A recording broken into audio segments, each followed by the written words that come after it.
Snowy.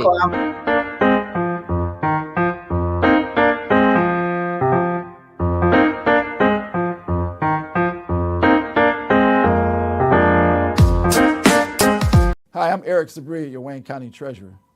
If you're living in a home of a deceased family member and you're facing property tax foreclosure, the probate process can be helpful to you. If you file a probate petition and notify our office, the foreclosure proceedings will be halted during the probate process. Contact us at 313-224-5990 or email us at taxinfo@waynecounty.com. We're here to help.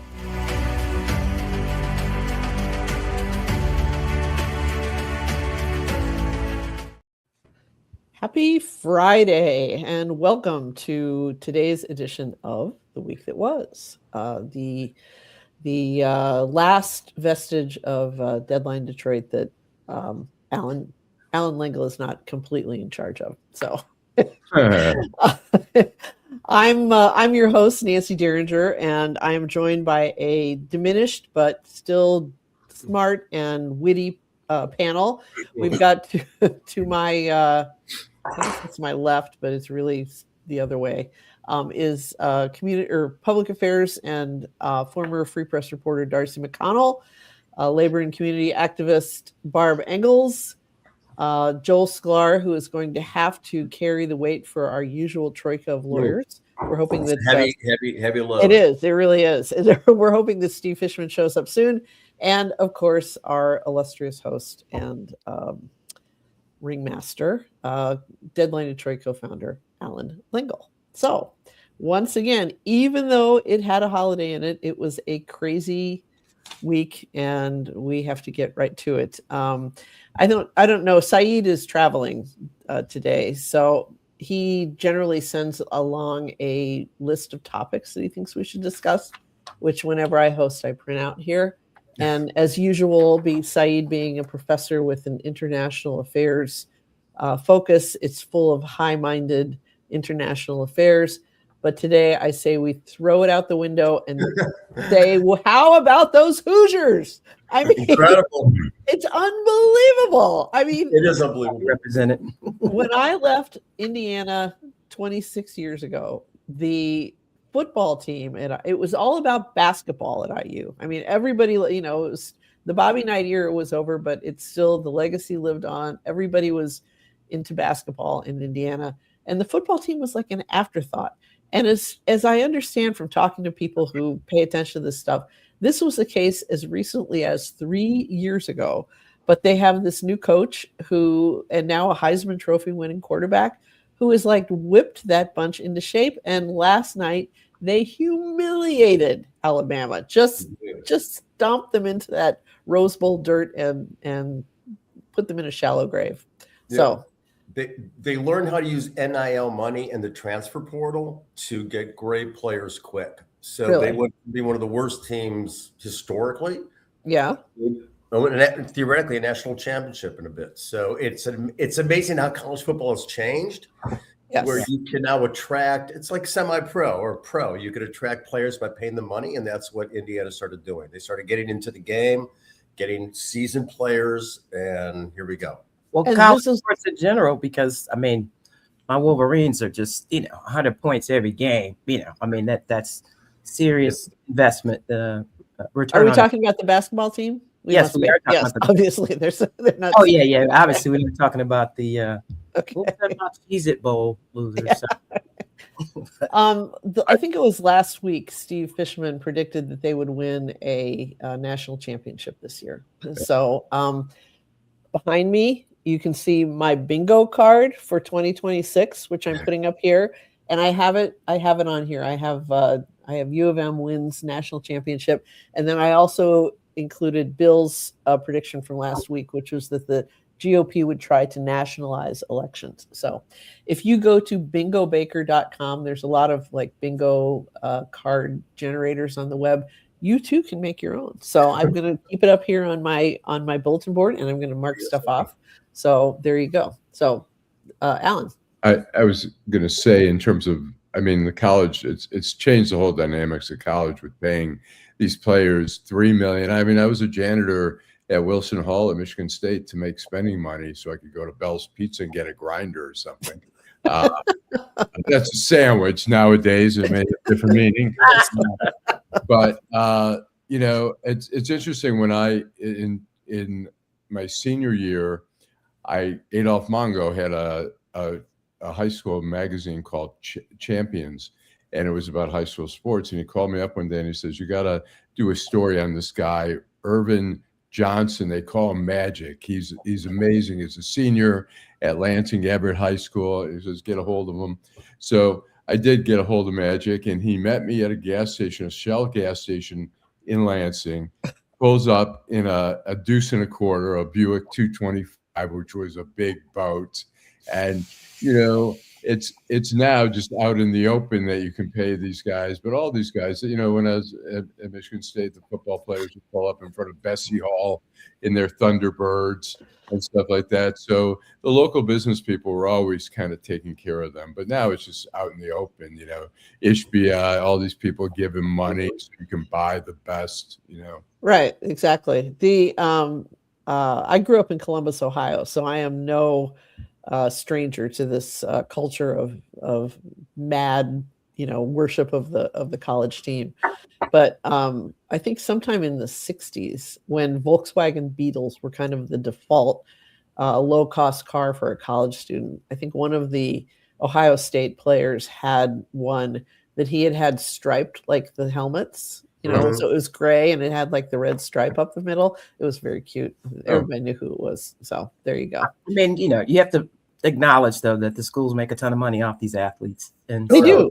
It's a fair deal. Yeah. The athletes should have some power. They're labor. Yeah. I mean, if you look at it, they're really not. They're students.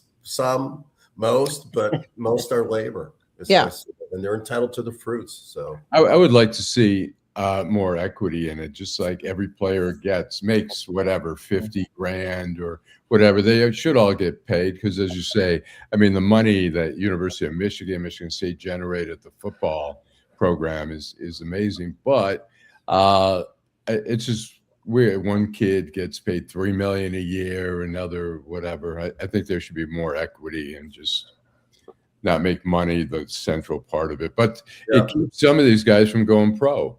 Right. Yeah, absolutely. Right. Bryce Underwood's at Michigan. The state Portnoy forwarded $8 to $10 million to guarantee the NIL. It's crazy. God, that is just it is, and you're right. I mean, they should be paid, and the one thing I will say about Title IX, and I try to stay out of all sports discussions because I fucking don't know what I'm talking about. But the one thing about Title IX is, that it really did boost those non-revenue sports like women's swimming and all that kind of thing. So, I wish that there was a little more largesse of the money sports largesse distributed among, all the unpopular ones like track and water polo, wrestling, even water polo. Yeah. So there we go. But anyway, so thanks to social media and short videos, though, I think we might finally be entering the era when artistic swimming, synchronized swimming finally gets its due, because man, I find those things I cannot tear. I look up and it's half an hour later and I watch like 35 artistic swimming videos, but they are amazing. And the athleticism and the holding your breath part is just, it blows my mind. So anyway, all right. Okay. So let's move on to the meat of this. I think as reporters, we all know, or the reporters on this panel all know, that one of the oldest tricks in the book is to dump news that nobody, that the dumper doesn't particularly want attention paid to at a time like a Friday afternoon before the weekend or the week between the holidays. And we had a couple of big ones this in the last fortnight, shall we say. More Epstein files came out. And the Wall Street Journal, in fact, did a story about, we've heard Donald Trump's version of his relationship with Jeffrey Epstein over and over again. He was like, he kicked him out because he was a creep and blah, blah, blah. But now we learn that apparently Mar-a-Lago staff, which included Virginia I still don't know how to pronounce her name. Is it Jeffrey or something, who was kind of the patient zero of the Epstein victims, would send these girls on house calls to Epstein's house in Palm Beach. It was like 2 miles away, and they would send him there to do massages on site, manicures, whatever. And many of them, and they were warned by the management, watch out, he's going to try something.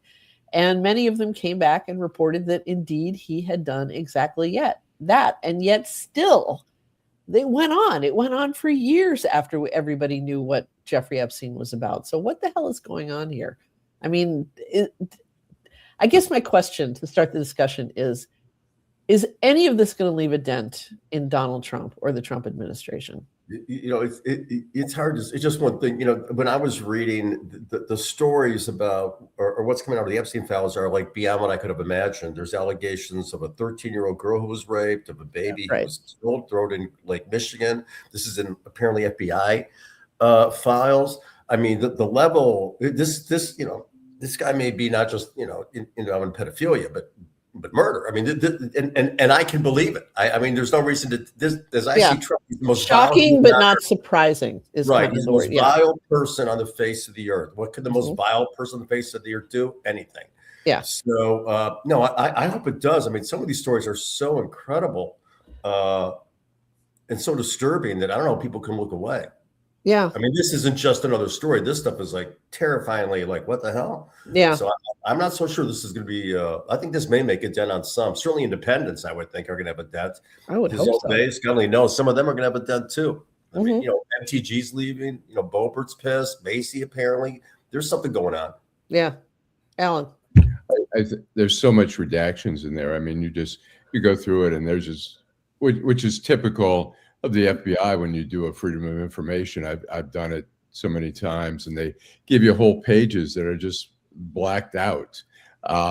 We're going to see, I mean, what are the chances of anything really incriminating coming out about Trump specifically? Because it's going to be blacked out. There's no question he's going to tell them, black out anything that involves me. And I think I said this in the last show. It's really incumbent on the press, particularly the New York Times, the Washington Post, publications that have investigative teams that can spend months and months interviewing and digging through documents and traveling to see people, to put together a story to finally answer what was Trump's role in this whole thing, and how involved was he? And I think that's the biggest question mark. I mean, obviously we want to know about some other people. We see Alan Dershowitz's name pop up, and he has, his story. But particularly, like I say, the bigger organizations, and even like ABC News and stuff, that have investigative teams that can spend months and months traveling around the world if necessary to put together a coherent narrative on what Trump's role is. And I'd like to see that, Barb, did you have something to say? I think you might be muted. Yeah, Barb? we can't hear you, Barb. Can't hear you. Can't hear you. She's not. Can't hear at all. That's weird. Yeah. Okay. Well, all right. While we work on that, she may need to leave and then come back, because we can't hear you at all, Barb. So I don't know what's going on. It's funny. I think that as much as I would like to see a lot of this laid at the feet of Trump alone, I think what in years to come we may see was the tipping point is going to be a change in attitude about the super wealthy in this country. I think that people have finally had it up to here with sort of the billionaire class and their frolics and their crimes and the things that they do that nobody seems to say anything about. And I just wonder if we're talking about, after the Bezos wedding in Venice, where they took over, an international city for basically a week so that these two horrible people can get married for the second time. You see everybody has a camera now in their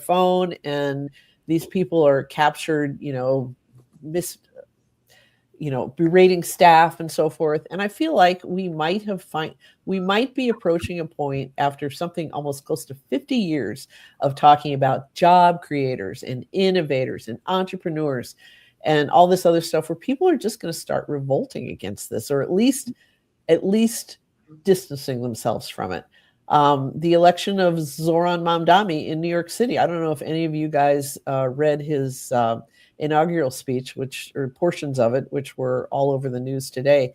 This guy is talking about working people, and he's talking about how essential they are and how we can't keep ignoring them. And, the reason that people are not having as many children is because nobody can afford it, because you need 2 incomes to keep a household afloat.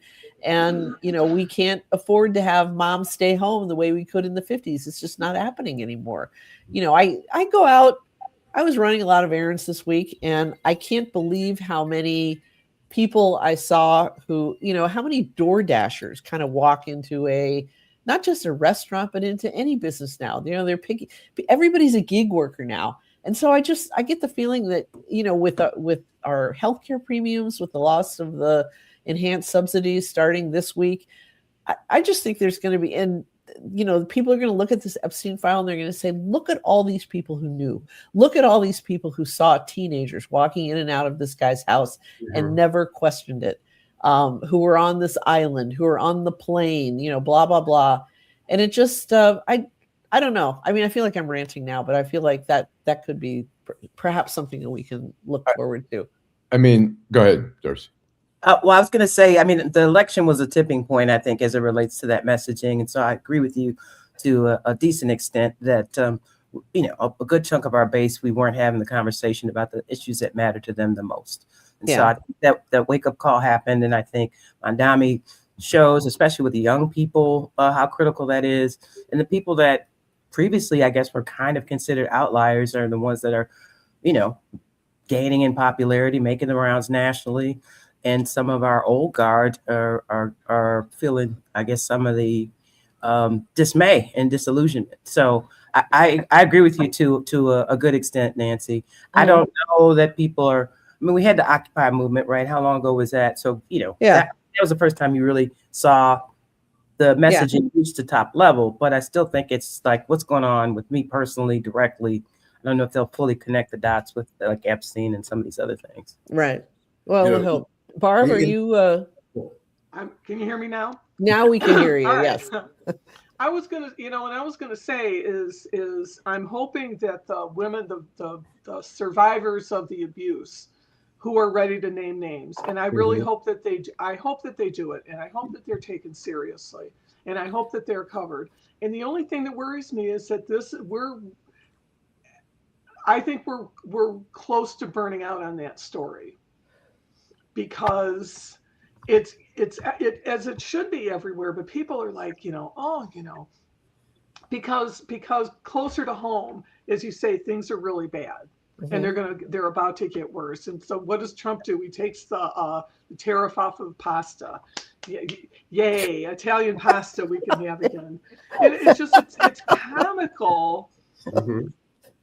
The noodle is the basis of a great many working class meals, so that's fine. Oh no, yeah. So I really hope I hope these women get justice of some kind. Yeah. And even if it doesn't take Trump down, they deserve this. This is just such a horrible story. And and the drip. Every woman's got a story. Yeah. Every woman's got a story. The drip could be erosion, but it could also boil down to overexposure, and people will just tune it out. So I think you're right. I think there's a point there. Okay, shall we move on? Let's see what other was some of the other big stories of the week here.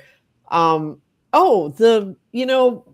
those of you who get the New York Times in dead tree form will see in the magazine this week. It's been out online for days now. Marjorie Taylor Greene gives an interview to one of their political writers and explains her change of heart on Donald Trump and why she's resigning from Congress and so forth.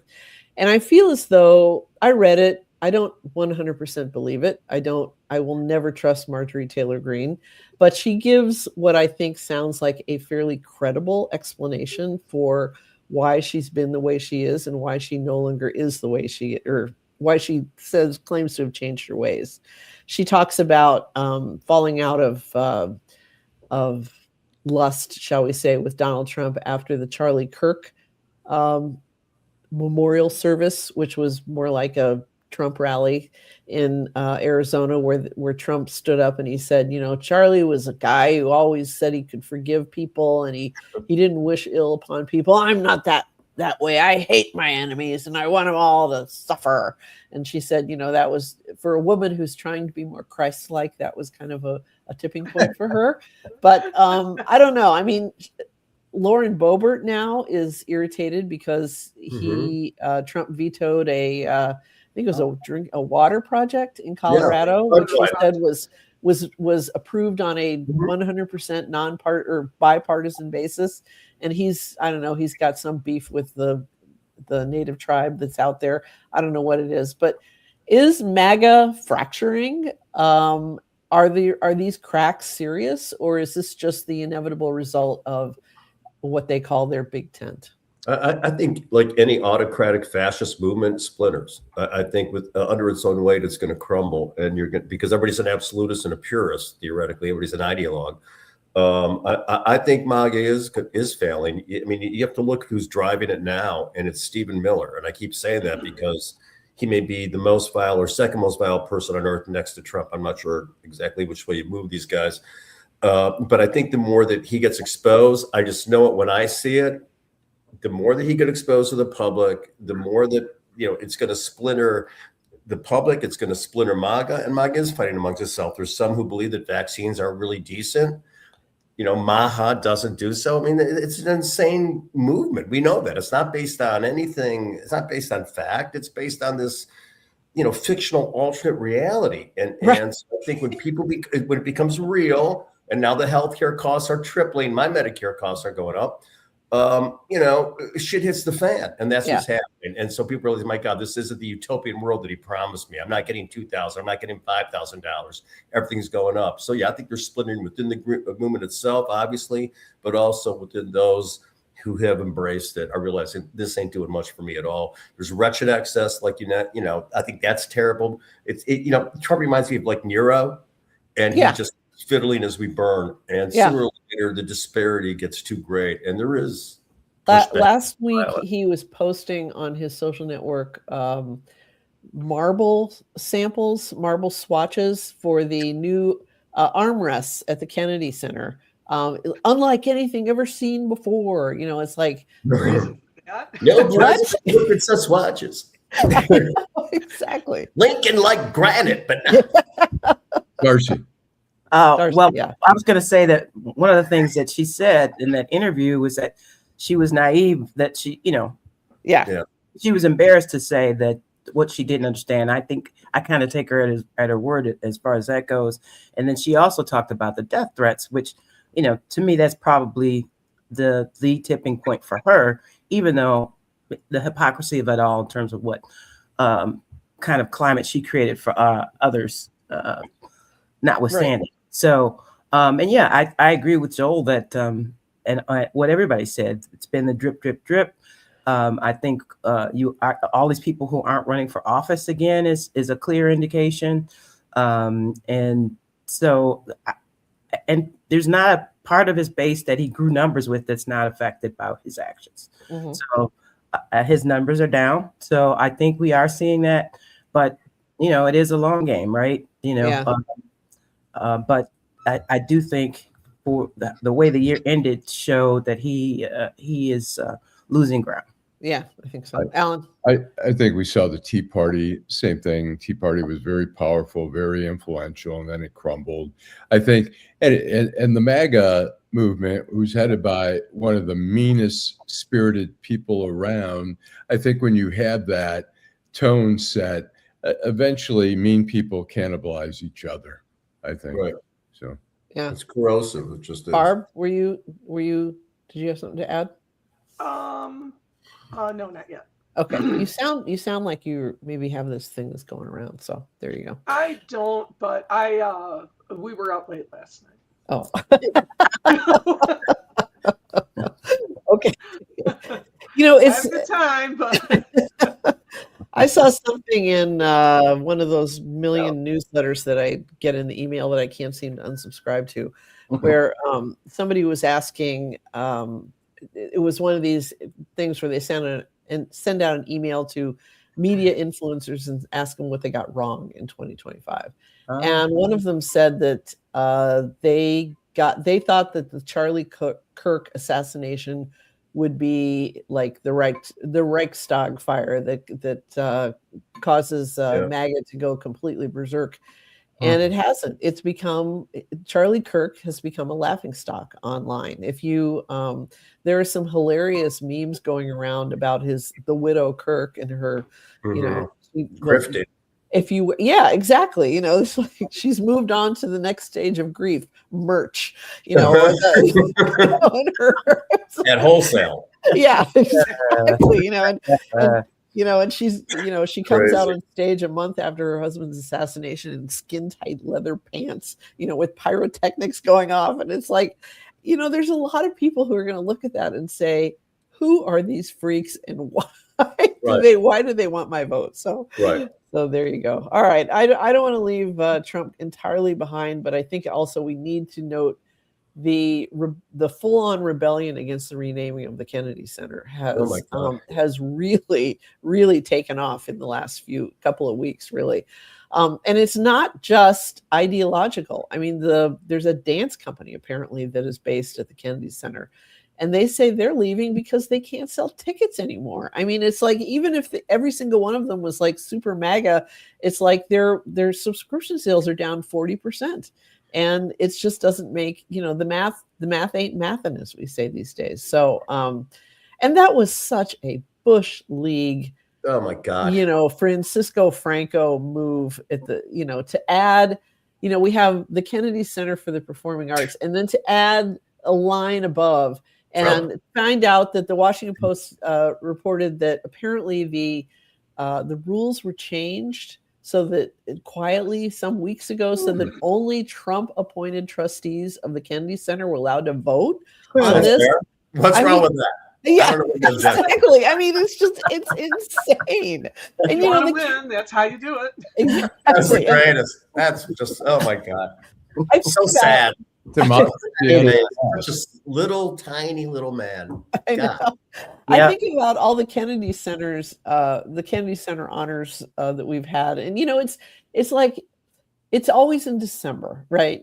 So it's like we get through election season, let the debris settle, and then in December we can all come together and appreciate these wonderful artists that have won the the rainbow medal.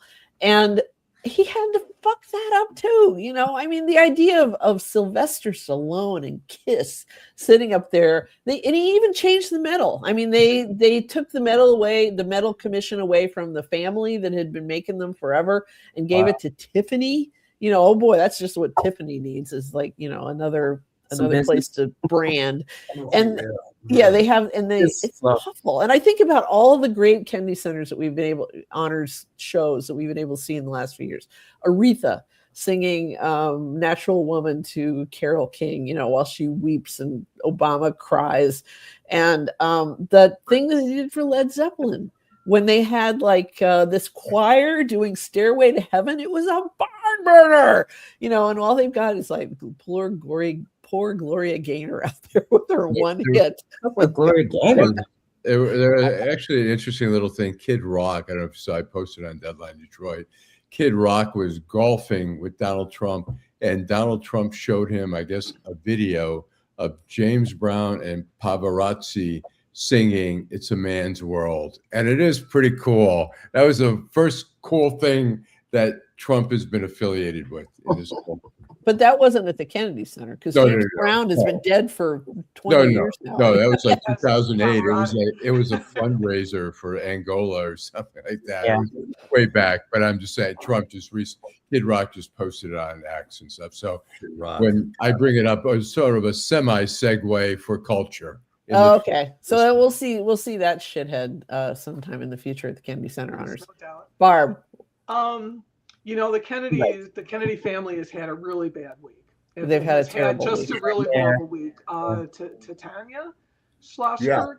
Tatiana. It just is so sad because she seemed to be just such a wonderful person, a person that took her privilege seriously, and did a lot of things. And the country looks at Carolyn Kennedy, who has suffered more loss, public loss, than anybody should have to. And I think, and then here comes Orange Bobo, putting marble things on there. And it's so insulting. And you think of Jackie Kennedy and her mission to bring more culture to the United States and to the White House, because it really did start with the Kennedy administration, which is why they named the building after them.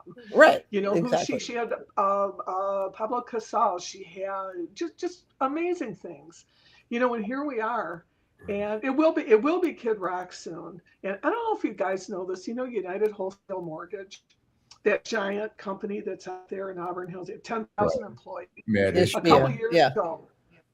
A couple years ago, they had this big annual Christmas party, and they bring in someone famous. They brought in Kid Rock, and Kid Rock was booed off the stage. That's great. They put a lid on that shit, and there was no story about it. But that's their Christmas party where they give away, I don't know if they still do it, like Mercedes to certain employees and these magnificent trips everywhere. By the way, before we go to commercial, let me play one of these videos. We have 3. Oh, sorry. Okay, go ahead. Today, Donald Trump announced a major deal to drastically cut the price of Ozempic and other weight loss drugs. It's all part of his campaign promise and his one consistent principle of no fatties. President, our estimate, based on the company numbers as well, is Americans will lose 135 billion pounds by the midterms. Whoa! 135 billion pounds by the midterms. Why the midterms? Did they add a swimsuit competition to those? Look, I'm no mathematician, but 135 billion pounds divided by 340 million Americans means we each have to lose 400 pounds by the midterms.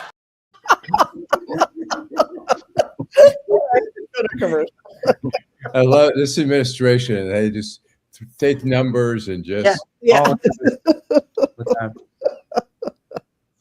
so crazy. We go into the commercial? Oh, yeah. Okay. Oh, yeah. Hi, I'm Eric Sabri, your Wayne County Treasurer. If you're living in the home of a deceased family member and you're facing property tax foreclosure, the probate process can be helpful to you. If you file a probate petition and notify our office, the foreclosure proceedings will be halted during the probate process. Contact us at 313-224-5990 or email us at taxinfo@waynecounty.com. We're here to help.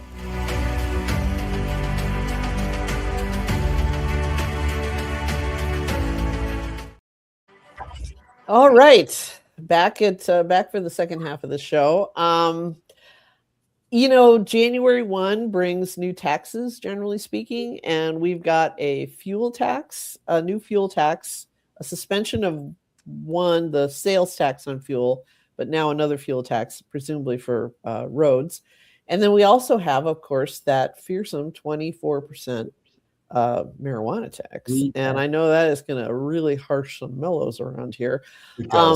I insisted, we were coming home from an abortive run to Costco last night, and I didn't realize they actually closed on New Year's Day. And I insisted on taking the scenic route, and we went down 8 Mile Road, and I was noticing how many of the smaller dispensaries that I came to recognize in my travails on 8 Mile Road have been closing. And I think this is something that some of these small business owners worried about warned us about rather during the debate over this. And yet it passed and it's going to go forward. So I don't know. All right. Go ahead, Allan. I think it's wrong to tax that high on an industry that is really struggling. It's oversaturated right now, and eventually, it'll even out. But for now, there are, as you say, I mean, you go Madison Heights, Berkeley, Berkeley, Huntington Woods, they're all over the place. I mean, there's Ferndale, Detroit now. Yep. And 11 in Coolidge. Yeah, right. And you're seeing all these, and it's too much. I mean, in the beginning, there was one in Wall Lake. He was one of the only ones in Metro Detroit. He was doing phenomenal. I don't know how he's doing now, but there's to put a tax that high. I mean, and you know, the gasoline taxes, because they're eliminating the 6% tax. I mean, the gasoline tax is, I think, going up 34 cents or something like that. Yep. But because of the elimination of the 6% sales tax, the total net gain is going to be like a 1.5 cent increase. Yeah. Right. And you're Per gallon. punishing poor. You're punishing people who, you know, it's not a fair tax because it's not based on income. You know, everybody's being treated the same. Everybody isn't the same. So, you know, those who have less are going to have to do without. Somebody need marijuana for medical purposes, recreational purposes, whatever it is. But the poor get hit hard on these taxes. The middle class gets hit because it's the same tax for everybody, but we don't all have the same amounts of money to spend. You know, so I think any taxes like this, it's a sin tax, I guess. But they hurt people with little money, not people with a lot of money. And again, that is part of the policy problems that we have, is that we punish, I think, those who have little. Darcy.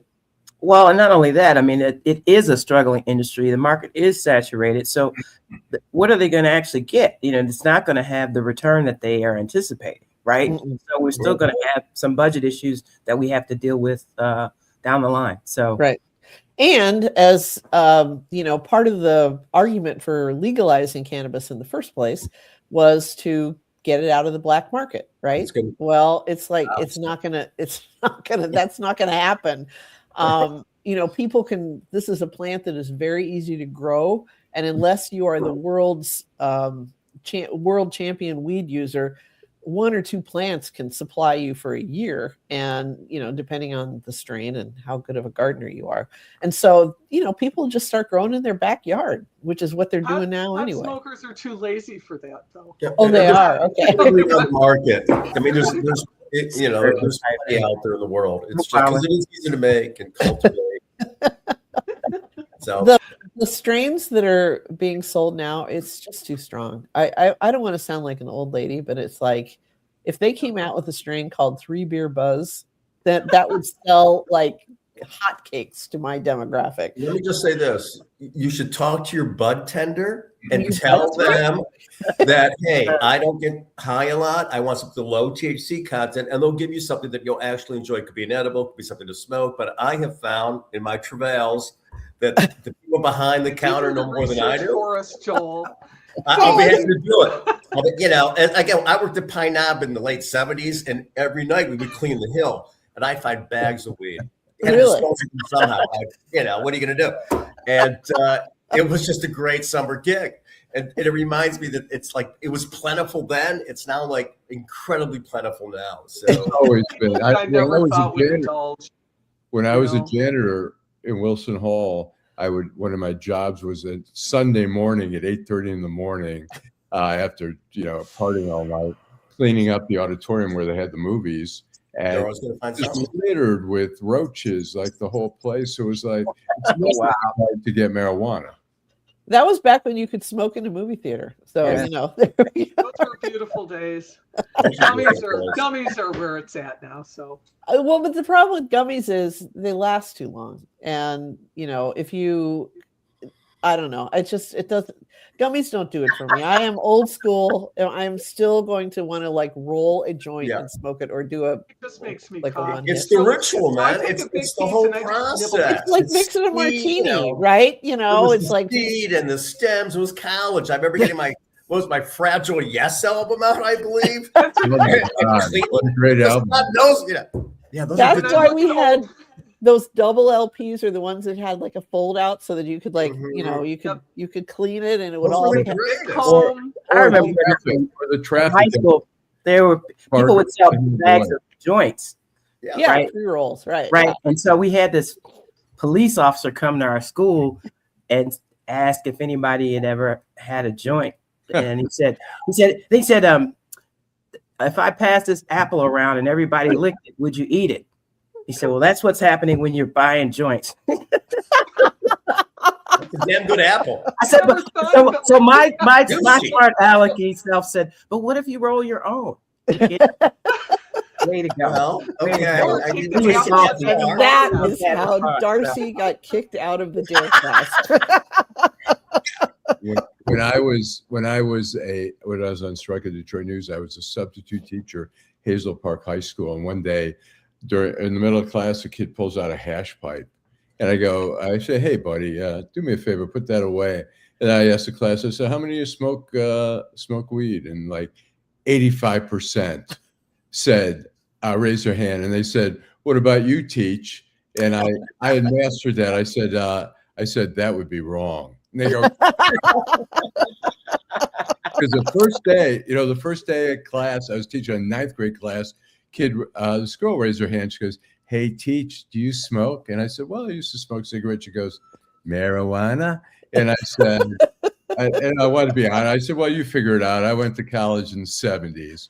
And then and so I had to refine my answer. The 5th hour, another kid raised his hand and said, hey, teach, you smoke the bud? And I go, what are you, a cop? No, but I can spot a narc at 30 paces, and that's what you are. Yeah. Right, that's exactly what's happening. Oh, all right. Okay, let's move. Question? I'm hey, sorry, Alan, somebody asked about the comments, so you don't read our comments on this show. We do on the Detroit in Black and White. We read all the comments. But we read all the comments. I find this amusing. Gavin Newsom working on naming hazardous waste sites after Trump. That's a great idea. Right. You know, I know a lot of progressives really dislike Gavin Newsom, but his trolling game is A1. And, you know, that's really all you need. I love it. There you go. Humor's the best way to get them. I mean, it is laughable, you know, and pointed out as laughable is a really he hates to be laughed at. That's why he hates. He does. Exactly. Yeah. So you laugh at him, and that's. I mean, like all bullies. Here's another. So, considering how devoted to crime some of Magistan is, I would assume Trump has no choice but to denaturalize and deport everyone in MAGA as well. Or January 6th, people. They're patriots in so many cases. These were people that actually love our country. They were peaceful people. These were great people. There has never been a group of people treated so harshly or unfairly in our country's history. Really? No other group treated this harshly. I guess we've forgotten slavery and how Ellen treated her staff.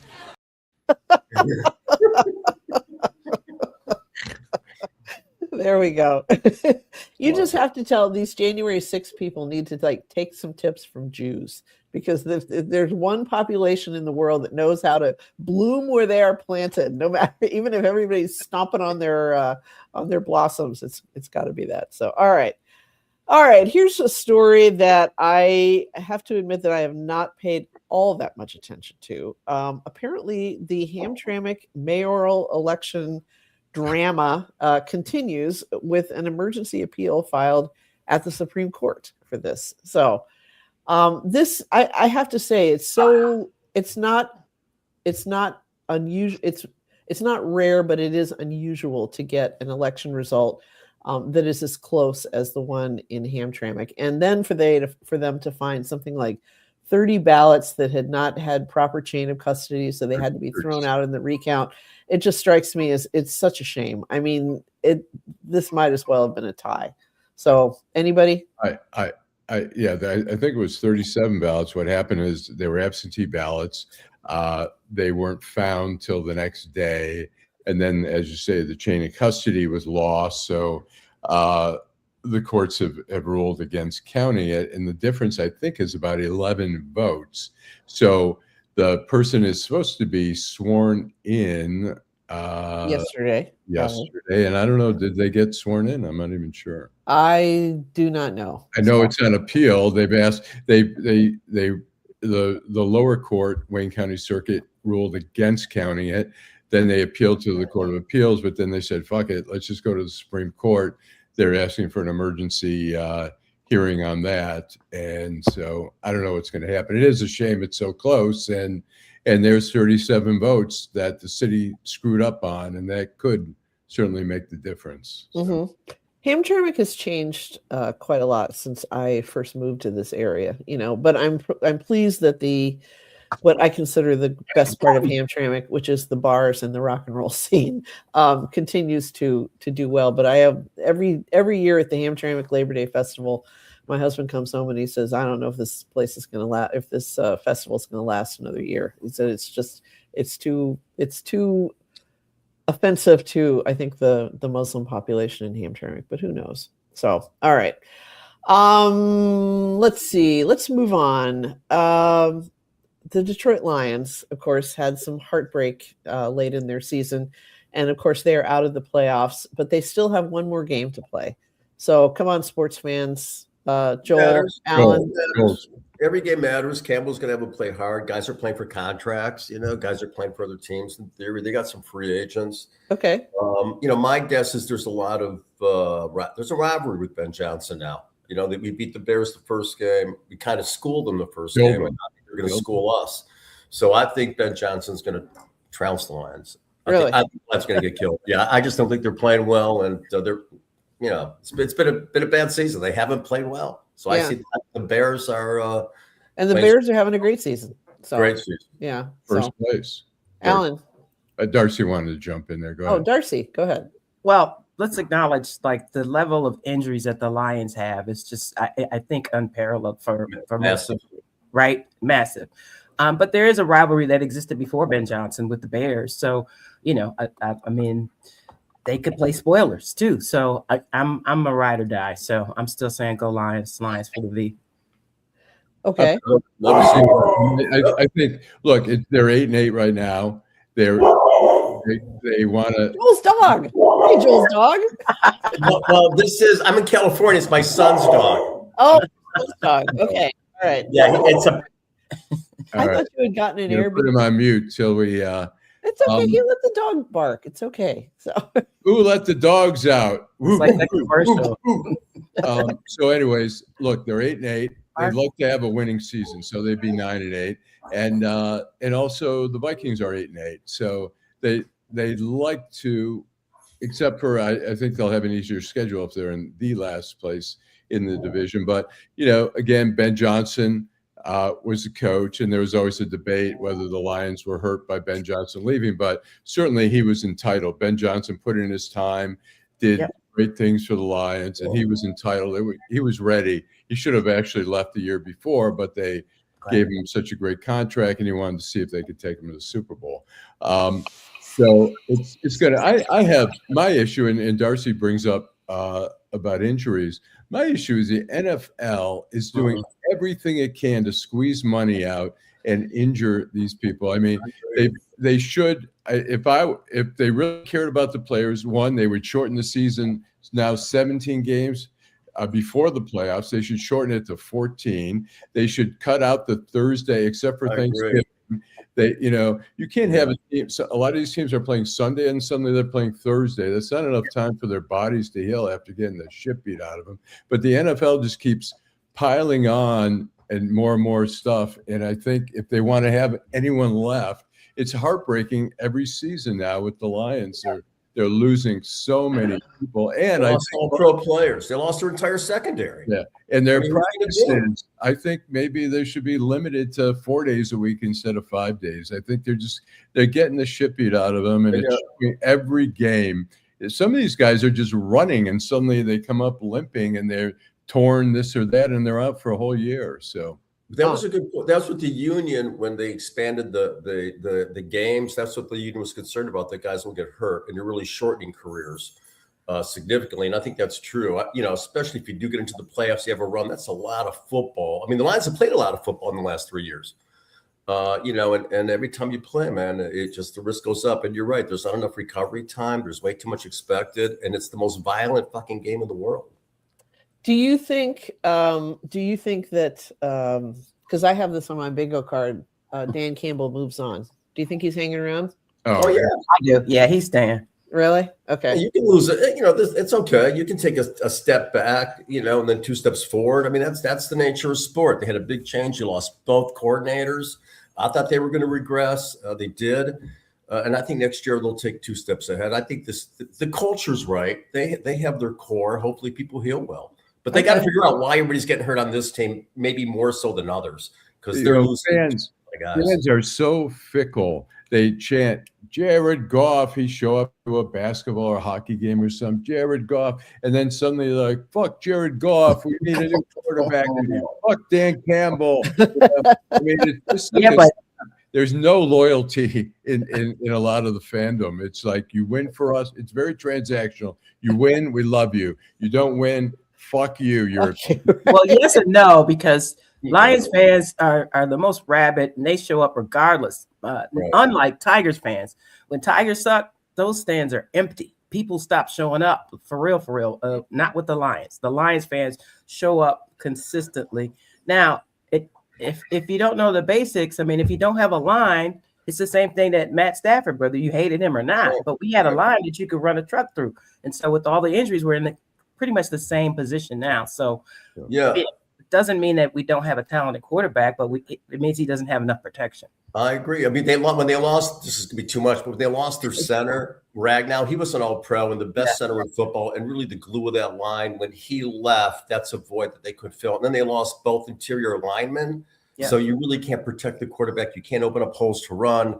Right. It causes, they don't have they had a great line last year. They have a very mediocre to less this year. And I think people don't realize, people say, a center, he just snaps the ball to the quarterback, which is a skill unto itself, as we saw the last game where the centers were hiking the ball and they were way off there. But also the center is sort of looking at what the formations of the defense and yelling stuff and really has to have really a sharp brain to be able to, see and be very quick.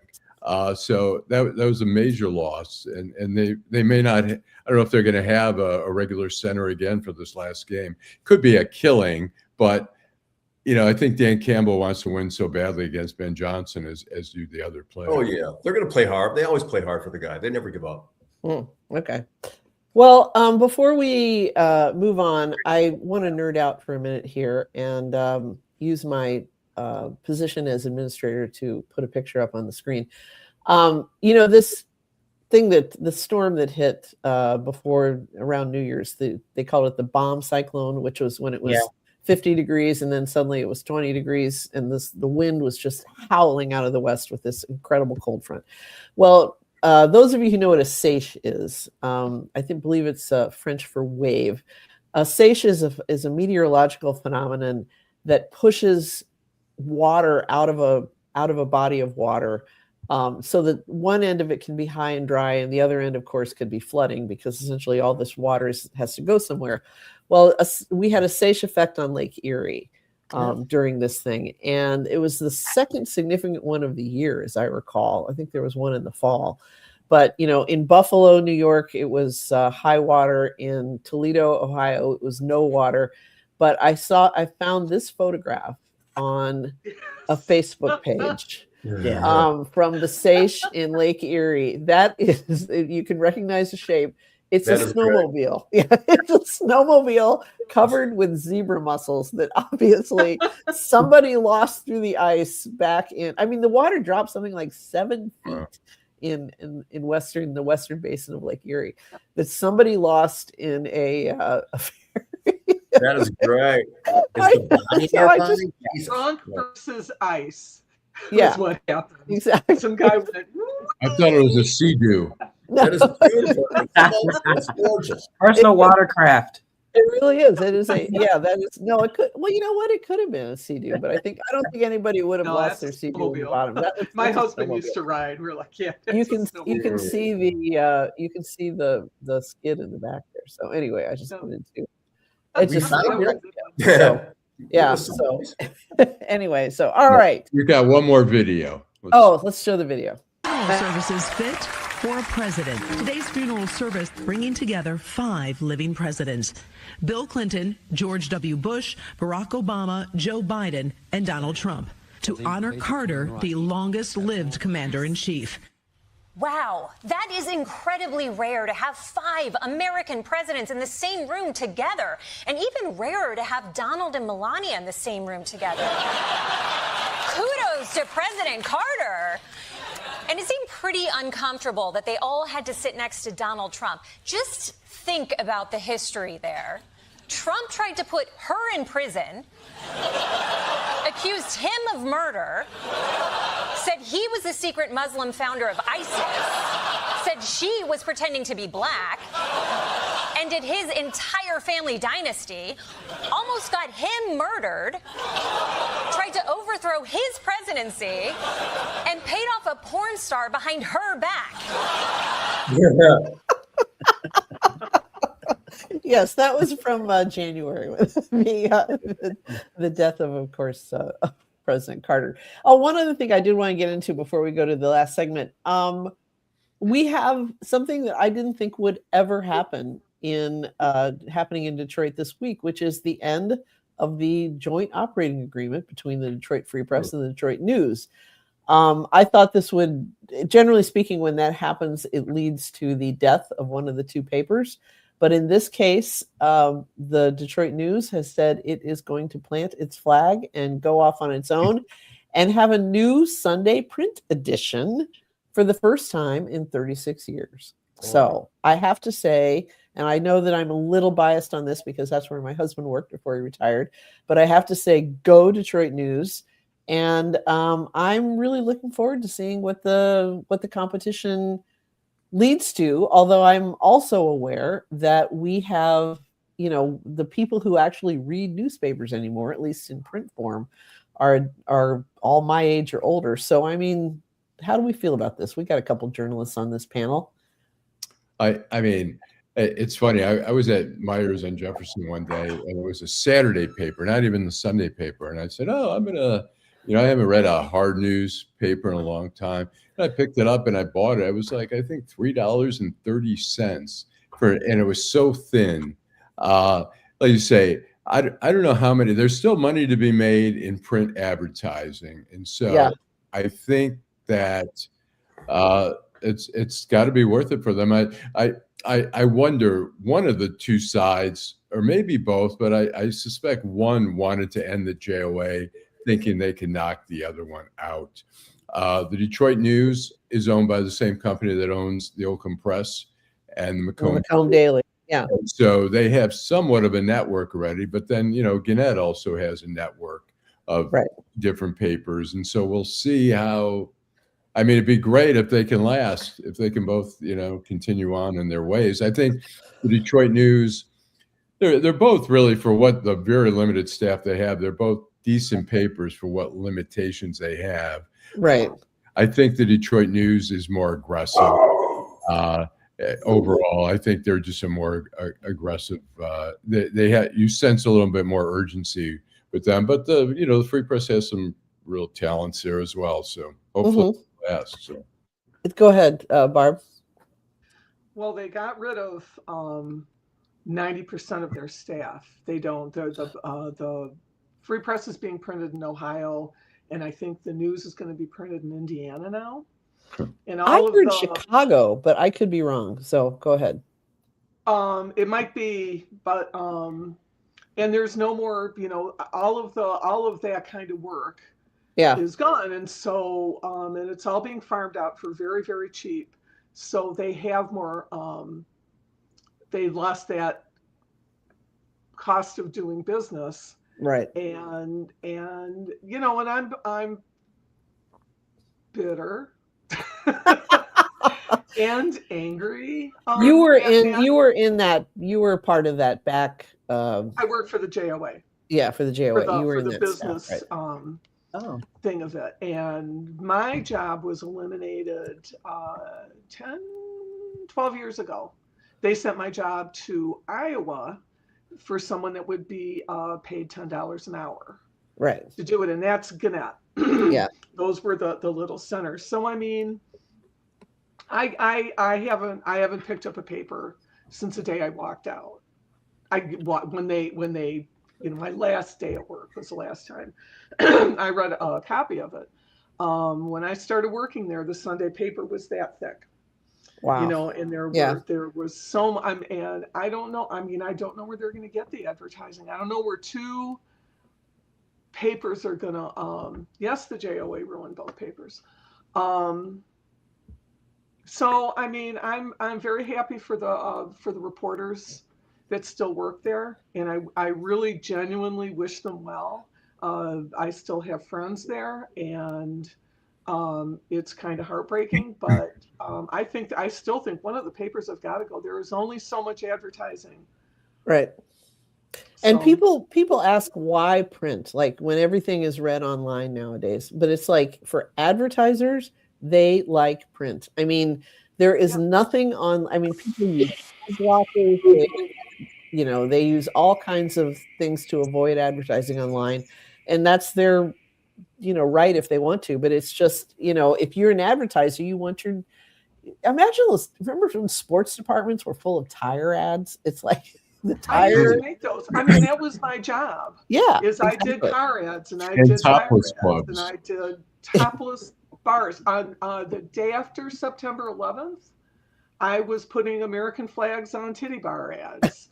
We don't even have those. We didn't even have those anymore. But I know now that's what we did. And so when you see ridiculous colors and strange references in the ads, that's because they're done by somebody who's never set foot in Michigan, who's never been, exactly. Darcy.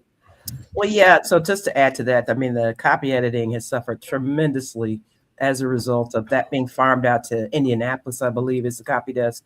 Yeah. I don't know how it's going to work, but they're both printed together in Canton. What does that mean? I'm in Ohio.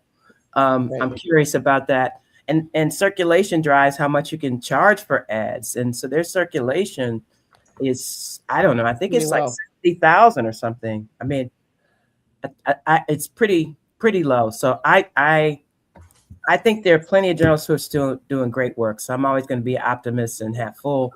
But I agree that I think if anything, it'll expedite a going from print to digital for at least one of them, meaning they no longer have the print edition, which, by the way, is the Atlanta Journal just ended their. They did away with theirs. Yeah, they did. So I don't know. All right. I think that's going to happen quicker than anything. Yeah. Okay. Allan, let's go to the last segment. Downtown Detroit, Robert Wells, Schmuck of the Week. Oh, as usual, we have the guest usually goes first. So Darcy, who you got? I had trouble narrowing it down, so I'm going to do diarrhea of the mouth. So I'm going to say Jim Jordan for leaking to Jack Smith the report about his testimony saying that Trump caused January 6th. On New Year's Eve. New Year's Eve. Pam Bondi posting a graph that actually showed Biden decreased drug use, drug overdoses. We're trying to credit Trump. And then I'll do my last one is Jim DeSana, who is in Michigan, who voted for the $645 million in budget cuts, not realizing that included taking $2 million away from a roof repair for a building named in his father's. Sorry, Dad. Oops. Those are my schmucks of the week. Those are some good ones. We should have talked about Jack Smith because that was the Jack Smith testimony, rather, because there was not bombshells. It was stuff anybody with a brain already knew, but there was some stuff. It was nice to see it, stated plainly. So, All right, Barb. I have three. I'll go quickly. Mike Rogers and his continual Trump sucking up to where he does not believe that things are more expensive, that the word affordability, he's following that whole line. It's like, please. It's a con, right? Yeah. Think of how everything's wonderful. Yeah. Right. Him. And I was going to say Jim Jordan, so I'll let you have that. That was a good one. But the CBS Evening News last night, I'm going to find that guy's name. Tony DeCopol?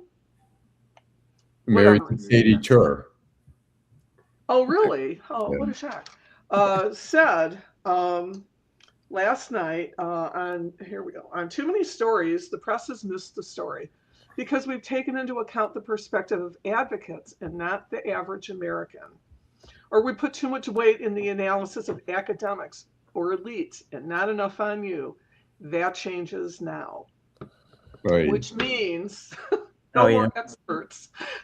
Yeah. The Let's news. go ask some rando on the street what they think of eliminating vaccinations. So yeah. Right. It's not just the news. It's going to be how we feel. Yeah.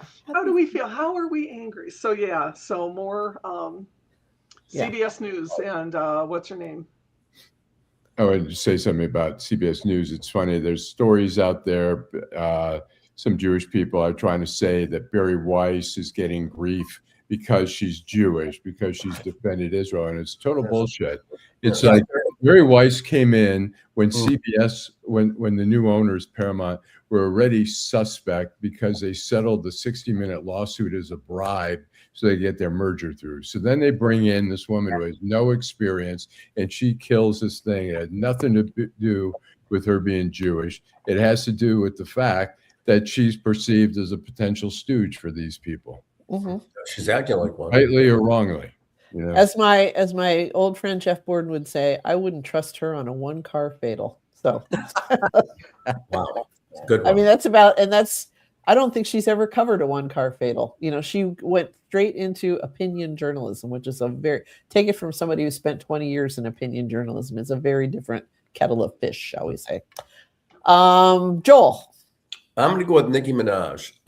Nicki met with Erica Kirk at like the Turning Point, something or other. America Fest. Yeah, right. And expressed her fealty to J.D. Vance and to apparently the MAGA movement. I can't get it. Wow. Miss Minaj is, from Trinidad and Tobago, I believe. I'm lost at this. Maybe Offset's got a federal prison sentence, I think. Maybe she's trying to work a pardon. I don't understand this because it's completely contrary to everything that, Nicki Minaj, I never saw that happening. And so I think she's a schmuck for that. It can't be authentic. Can't be. I just can't believe that. And seeing her suck up to Erica Kirk was bizarre. So Nicki Minaj is kind of my schmuck. I was like, wow, never thought it's, Wow. It's a good one. And Trump. Allan. Mine is Matt Gaetz, who is now part of the MAGA press. And he shows up at the Pentagon, where he has signed an agreement saying that he won't publish anything that's not pre-approved by the Pentagon, which is like First Amendment. Moving on with Matt Gaetz, our pioneer. From sleeping with 17-year-olds. Right. I confirm that. I mean, when you think about that he was nominated to be the Attorney General. To Pete Hegseth, yeah, right. A lot better, but a little better. She's still corrupt in her own way. But to imagine that guy being the Attorney General, it would have been entertaining. Yeah, if nothing else. Yeah. Crazy. Disastrous, but entertaining. All right. I am going to go with, let's see. I have an app on my phone, which I think everybody who lives anywhere on the east side should have on their phone. It's called Ship Finder. And it's very entertaining when you're sitting in a waterfront bar or a restaurant or taking your bike ride along the Riverwalk. When you see a freighter going by and you're like, what is that ship? You can pull out your phone and boot up the app, and any ship with a transponder on it anywhere in the world is you can see where it is. It's positioned. Oh. So a lot of people were looking at St. Bartholomew, the Caribbean island and playground for wealthy people. And they noticed that there were something like a dozen or more billionaire yachts that were pulled up and moored in the harbor in St. Bart's. And I have to give my schmuck of the week to the orcas who missed a perfect opportunity to do a true solid for the human race and failed to sink even one of them. So it's because of SeaWorld. They're still even orcas have a price. Yeah, exactly. Wow. Like, that's gonna give me a headache to ram that fucking thing, and I don't think it's worth it. So there, live with it. You made these people. They're your problem now. So, all right. With that, I think it's time for us to wrap this up. We hope Saeed will be back in this chair because it is harder than it looks, and I am not very good at it. But Thank you, anyway, Nancy. from one Did a more great job. one more week of the week that was, thank you to the panel. Thank you, Darcy. Thank you, Barb. Thank you, Allan. Thank you, Joel. And Allan, what's our exit line? Drive home safely. There we go. Happy New Year. See you next week. And